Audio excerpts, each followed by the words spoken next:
देख यू दोनों को साथ तख्त दिल्ली का काप रहा, भगवे का साम्राज्य अपनी बढ़ती सीमा नाप रहा। ऐसे हो शिकारी तो शिकार लड़खड़ाएगा, देख सातिन ने हर एक दुश्मन डगमगाएगा। निसंदेह शंभू तख्त दिल्ली को चलाएगा, शेर का छावा है तो शेर ही कहलाएगा, तो शेर ही कहलाएगा। आदरणीय छत्रपति संभाजी महाराज, अरे मेरे भीम ने कलम उठाई तो इस देश का संविधान बन गया। अरे मेरे संविधान की ताकत तो देखो यारो, एक चाय बेचने वाला आदमी इस देश का पंतप्रधान बन गया, इस देश का पंतप्रधान बन गया।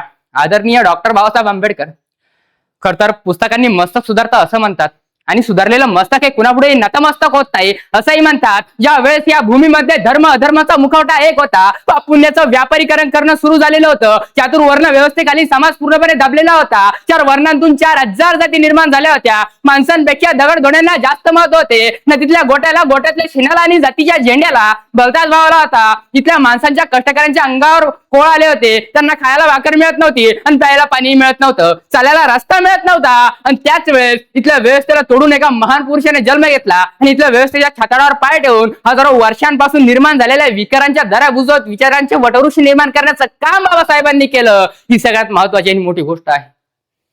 खर तर परिस्थिती कठीण होती, पण उर्मी अफाट होती, काही करून दाखवण्याची जिद्द होती। असंच एकदा बाबासाहेब नाव्याकडे केस कापायला गेले, नाव्याने त्यांना गुरमीत येऊन केस कापायला नकार दिला। एवढ्या त्या पोराने त्यांना विचारलं, काय हो, काय चुकलं माझं? तुम्ही सर्वांचे केस कापता, मग माझे का कापत नाही? वडिलांच्या सेवानिवृत्तीनंतर वडील देशांतर करायचे, स्थलांतर करायचे आणि वडिलांबरोबर या मुलाची भटकंती सुरू व्हायची। एकदा असंच वडील गोरेगावात होते, वडिलांना भेटायची इच्छा झाली, वडिलांना भेटायचं म्हणून ही मुलं निघाली। एक बैलगाडीवाला बघितला, सर्वांनी पैसे गोळा करून त्या बैलगाडीवाल्याला दिले आणि त्या बैलगाडीवाल्याने त्यांनी आपल्या गाडीमध्ये त्यांना आनंदात बसवून घेतले। काही अंतरावर गेल्यावर त्यांच्या गप्पा सुरू झाल्या।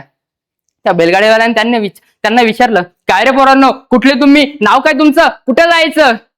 तसं त्या निरागस पोरांनी सर्व काही खरं खरं सांगून दिलं। त्या बैलगाडीवाल्याला कळताच त्याने चालती बैलगाडी थांबवली, खाली उत्तर। त्या पोरांना काही कळेनाच झालं, काय झालं? आम्हाला काहीच कळेना, अर्ध्या रस्त्यात उतरत आहे, आम्ही कुठे जायचं हे माहिती नाहीये। तसं तो बैलगाडीवाला म्हणाला, अरे पहिले खाली उतर। त्या पोरांना काही कळेनाच झालं, काय चुकलं आपलं? हुशार होते भीमराव। असं एकदा वर्गामध्ये शिक्षकांनी विचारलं, हे गणित कोणाला सोडवता येईल? आणि तसे टाळकन भीमराव उभे राहिले, गुरुजी मी सोडवतो गुरुजी हे गणित।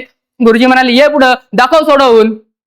आणि छोटे भीमराव आनंदाने फाळ्याकडे निघाले आणि तसा वर्गातल्या पोरांचा आवाज सुरू झाला, नाही गुरुजी नाही, गुरुजी नाही। गुरुजींना काही कळेनाच झालं, अरे काय झालंय काय? गुरुजी, त्या फळ्या माग आमचे डबे आहे, त्या भीमरावाने जर फळ्याला शिवलं ना, आमचे डबेही बाटतील गुरुजी नाही। खर तर आमच्या भारतामध्ये 18 पगड जाती आहे, काही उच्च दर्जाच्या, काही नीच दर्जाच्या, पण बाबासाहेबांनी विचार केला नाही जातीनी पातीचा। हर एक जातीच्या, हर एक धर्माच्या मुलांना अधिकार मिळाला पाहिजे शिक्षणाचा। खर तर आज बाबासाहेबांच्या नावावर अनेक ट्रस्ट काम करत आहे, पण या ट्रस्टमध्ये शिक्षणाच्या नावावर मुलं व्यसनी बनत चालली आहे। अरे आमच्या राष्ट्रातले पोरं वापरायचे फक्त आता झेंडा पकडायला, जय जयकार करायला आणि दंगली पेटवायला, पण आम्ही साले भिकार चोट, विसरून जातो भूक पोट, दंगली पेटवतो तरी फुकटच बसतो। मग दंगली पेटवणारा भाडा येतो, सायरन वाजत मंत्री येतो, कडक्केबाज भाषण टोकतो। यात फक्त गरिबांचंच नुकसान। अरे जर तुला पुढे जायचं असेल, तुझ्या राष्ट्रासाठी, देशासाठी, तुझ्या स्वतःच्या गावासाठी तुला काही करायचं असेल तर आधी या आराम्या कुत्र्याला गोळी मार। हो, आता जर राजकारण म्हणजे पिसाळलेल्या कुत्र्याप्रमाणे, म्हणजे जोपर्यंत मला काही मिळत नाही तोपर्यंत दुसऱ्याचे पाय चाटायचे, आणि एकदा की मला मिळालं की मागच्यांना साऱ्यांना चावत सुटायचं। ही राजकारणाची परिस्थिती। खर तर बाबासाहेब नेहमी सांगत होते, जर तुला पुढे जायचं असेल तर दुसऱ्याच्या भरोश्यावर बसू नको, तुझं तू शिकलं पाहिजे, तुझं तूच केलं पाहिजे, तू तुझ्यासाठीच लढलं पाहिजे। आताच्या आई वडील मुलांना काहीच करू देत नाही। म्हणजे मुलांनी जर विचारलं, आई सायकल चालवू का? नको। पडशील? खेळायला जाऊ का? नको। धडपडशील? मग काय करू? टीव्ही बघ। म्हणजे लहान पोरगं जर रडायला लागलं तर आई त्याच्या हातामध्ये लगेच फोन टाकावून देते, पोराचं रडणं बंद।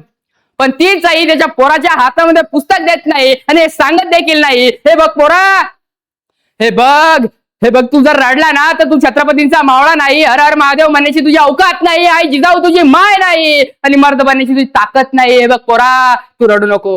धन्यवाद। जय जिजाऊ, जय शिवराय, जय भीम।